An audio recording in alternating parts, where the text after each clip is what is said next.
വേദിയിലും സദസ്സിലുമുള്ള വിശിഷ്ട വ്യക്തികളെ, പ്രിയപ്പെട്ടവർ,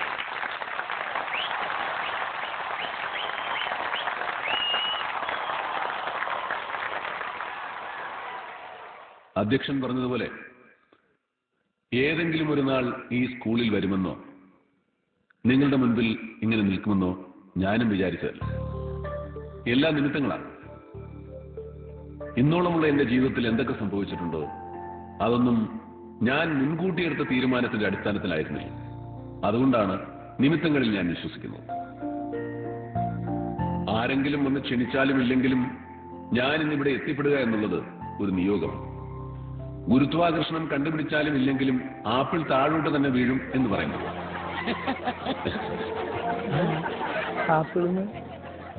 സുരക്ഷാ പ്രശ്നമുള്ളതുകൊണ്ടാണ് നാട്ടുകാർക്ക് ഷൂട്ടിംഗ് കാണാൻ സാധിക്കാതെ വന്നത്. ഇപ്പോ ഞാൻ തന്നെ ഇടപെട്ട് കമാൻഡോസിനെയൊക്കെ ഒഴിവാക്കി. ഗുജറാത്ത് എന്ന സിനിമയിൽ അഭിനയിച്ചതിന്റെ പേരിൽ ചില ആളുകൾ എന്റെ വീട് ആക്രമിച്ചു. ഏതെങ്കിലും ഒരു സിനിമ കണ്ടിട്ട് ഒരാൾ കൊലപാതകിയോ കവർച്ചക്കാരനോ സന്യാസിയോ മതമൗലികവാദിയോ ആകുമെന്ന് ഞാൻ വിചാരിക്കുന്നില്ല. കലാസൃഷ്ടികൾക്ക് സമൂഹത്തിൽ അത്രയധികം സ്വാധീനം ഉണ്ടാക്കാൻ കഴിഞ്ഞിട്ടില്ല എന്നാണ് എന്റെ വിശ്വാസം. വൈലോപ്പിള്ളിയുടെ മാമ്പഴം എന്ന കവിതയിൽ കുഞ്ഞു മരിച്ചപ്പോ പൂങ്കുലം നുള്ളിയതിന്റെ പേരിൽ കുഞ്ഞിനെ ശാസിച്ചതോർത്ത് തേങ്ങിയ അമ്മയുടെ വേദന മലയാളികളുടെ ഹൃദയത്തെ ആഴത്തിൽ അസ്വസ്ഥമാക്കുകയുണ്ടായിരുന്നു. എന്നാൽ ആ കാവ്യം വായിച്ച് അസ്വസ്ഥരായവർ പിന്നീട് കുഞ്ഞുങ്ങളെ തല്ലാതിരുന്നിട്ടില്ല. പൂങ്കുലം നുള്ളിയ കുഞ്ഞുങ്ങൾ പിന്നെയും ധാരാളമായി തല്ലുമടിച്ചിട്ടുണ്ട്.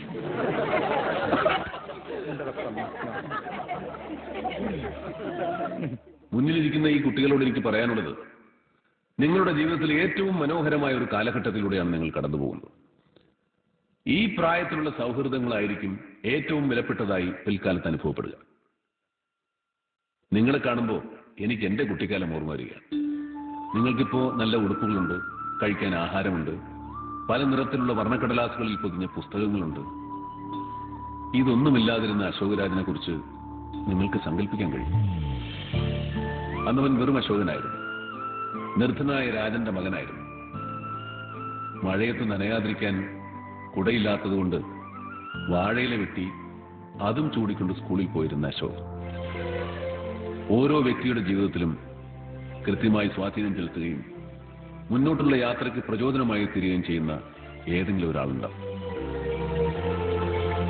കാതിൽ ചുവന്ന കല്ല് വെച്ച് കടുക്കനിട്ട ഒരു കൊച്ചു കൂട്ടുകാരൻ എനിക്കുണ്ടായിരുന്നു. ഒന്നുമില്ലാത്ത അശോകനെ എന്തെങ്കിലുമൊക്കെ ആക്കി തീർത്ത ബാലചന്ദ്രൻ, എന്റെ പ്രിയപ്പെട്ട ബാലൻ.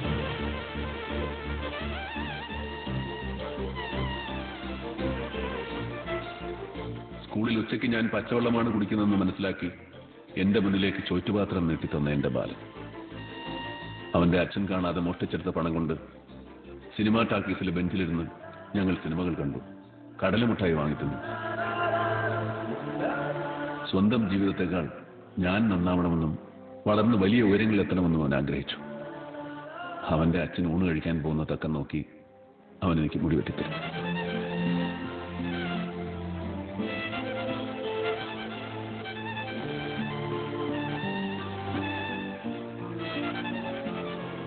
എനിക്ക് വായിക്കാൻ പുസ്തകങ്ങൾ തരും. എന്നിലൊരു നടനുണ്ടെന്ന് ആദ്യമായിട്ട് പറഞ്ഞത് അവനായിരുന്നു. അവനിലൂടെയാണ് ഞാൻ ലോകം കണ്ടത്.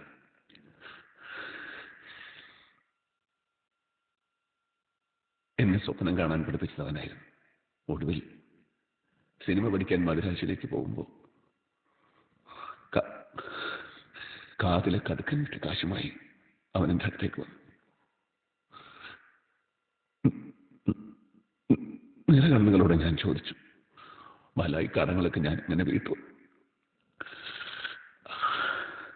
അപ്പൊ അവൻ പറഞ്ഞു, എനിക്കൊന്നും തിരിച്ചു വേണ്ട. നാളെ ഒരു സഹായം ആവശ്യപ്പെട്ട് ഇതുപോലെ ഒരാൾ നിന്നെ തേടി വരും. നിനക്കത് ചെയ്യാൻ കഴിയുമെങ്കിൽ അപ്പോൾ മാത്രം എന്നെ ഓർത്താൽ മതി.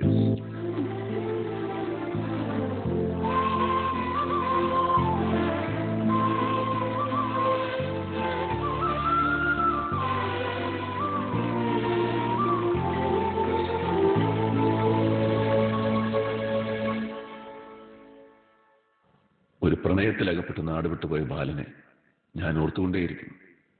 ഓരോ ആൾക്കൂട്ടം കാണുമ്പോഴും അശോക എന്നൊരു വിളിക്ക് വേണ്ടി ഞാൻ കാതോർക്കുന്നു. അവന്റെ അശോകന് മെച്ചപ്പെട്ട ഒരു ജീവിതം ഉണ്ടായപ്പോൾ ഒപ്പം അവനില്ലല്ലോ എന്ന വേദനയോടെ ഒരു തേങ്ങനോടെ അല്ലാതെ എന്റെ പാലിന് എനിക്ക് ഓർക്കാൻ കഴിയുന്നില്ല.